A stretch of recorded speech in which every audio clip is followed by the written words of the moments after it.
Hi నమస్తే, welcome to our channel Kavitha's classes and blogs. ఈరోజు రాగి ముద్ద చేసి చూపిద్దాం అనుకుంటున్నానండి. దానికి ముందుగా మనం ఒక వెడల్పు పాత్ర తీసేసుకొని, నేను ఇప్పుడు ఏ కప్పుతో అయితే వాటర్ వేస్తున్నానో అవ్వండి, ఆ కప్పుతో ఏ కప్పుతో పిండి వేస్తామో ఆ కప్పు వాటర్ ప్లస్ 3/4 వాటర్ అన్నమాట. వాటర్ వేసుకొని ఆ వాటర్ని బాగా మరిగించుకోవాలి.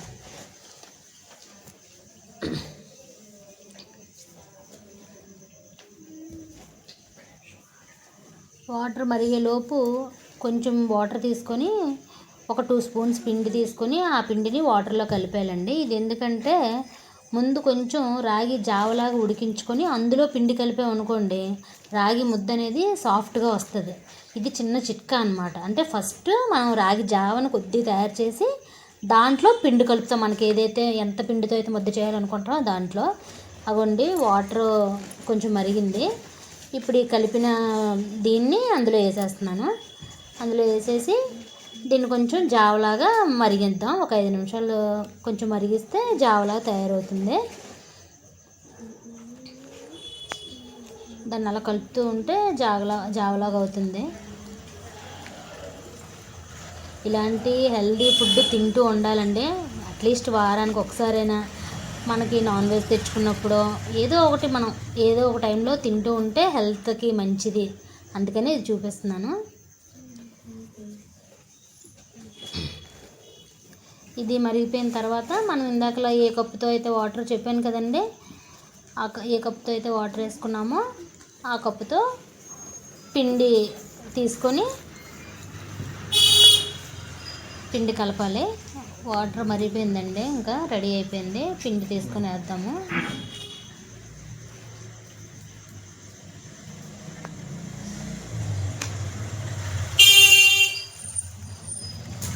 కొంచెం సిమ్లో పెట్టేసుకొని పిండి అవ్వండి, ఆ గిన్నెతో కదా ఇందాక వాటర్ వేసాను, దాంతోనే మళ్ళీ పిండి వేస్తున్నాను పైన. పిండి అంతా అలా పైన వేసేసి ఇప్పుడు కలపకూడదండి. పిండి వేసేసి మూత పెట్టేసి ఒక 5 మినిట్స్ అలా వదిలేయాలన్నమాట. పిండి అంతా అలా పైన వేసేసి అసలు మనం ఏది కదపకూడదు.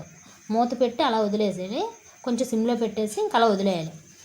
అప్పుడు తర్వాత ఒక 5 నిమిషాలు కొంచెం మగ్గిన తర్వాత అప్పుడు మూత తీసి చూసేసరికి కొంచెం పిండి మనకి సాఫ్ట్నెస్ వస్తుంది అన్నమాట.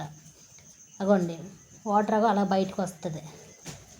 వచ్చింది కదా, చూడండి. ఇప్పుడు దీన్ని మనం ఇప్పుడేనండి కొంచెం జాగ్రత్తగా స్మూత్గా కలుపుకుంటూ ఉండాలి. ఇది ఒక కొంచెం ప్రాసెస్.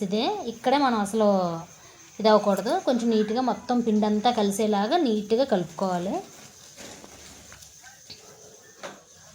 అలా కలుపుతూ ఉంటే కలిసిపోద్దండి. పిండి కొంచెం మగ్గింది కదా, అందువల్ల సాఫ్ట్గానే కలుస్తుంది. మనకేం టైట్గా ఉండదండి, తిప్పడానికి కూడా ఈజీగానే ఉంటుంది.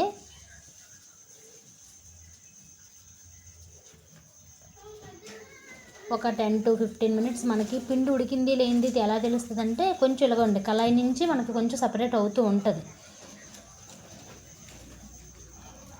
అలా కొంచెం కళాయి నుంచి వదులుతుంది కదా, అలా వదిలే వరకు కలుపుకొని ఇంక సరిపోద్దండి. ఇంకొక 2 మినిట్స్ సరిపోద్ది. ఇంకా అలా మూత పెట్టేసి వదిలేస్తే మనకి రాగి ముద్ద రెడీ అయిపోతుంది. ఆ తర్వాత మనం సర్వ్ చేసుకోవడమే. ఇదిగోండి, మనం ఇందాక తయారు చేసిన రాగి ముద్దని ఇలాగా గిన్నె తడి చేసి ఆ గిన్నెలో వేసి మనం కొంచెం ఇలా రౌండ్గా చేసుకుంటే ఇలా తిప్పుతూ ఉంటే అది నీట్గా ముద్దలాగా వచ్చేస్తుందండి.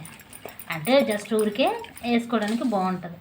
ఇలా ముద్దలాగా అయిపోయిందాన్ని మనం ప్లేట్లో తీసుకొని స్పూన్ తెమ్మనరా, అదే వద్దులే, చిన్న ఇలా హోల్ పెట్టుకొని నెయ్యి కానీ నువ్వుల నూనె కానీ కొద్దిగా ఇలా వేసుకొని, ఈరోజు మా ఇంట్లో చేపల పులుసు అండి, అందుకనే చేశాను. లాస్ట్ సండే కూడా చేశాను. అప్పుడేమో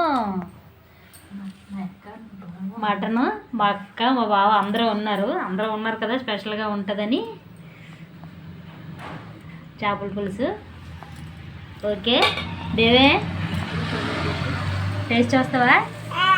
మరి టేస్ట్ చూసి చెప్పైతే ఎలా ఉందో.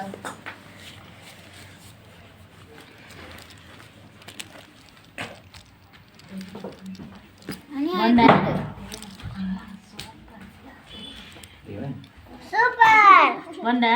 నచ్చిందా? ఓకే.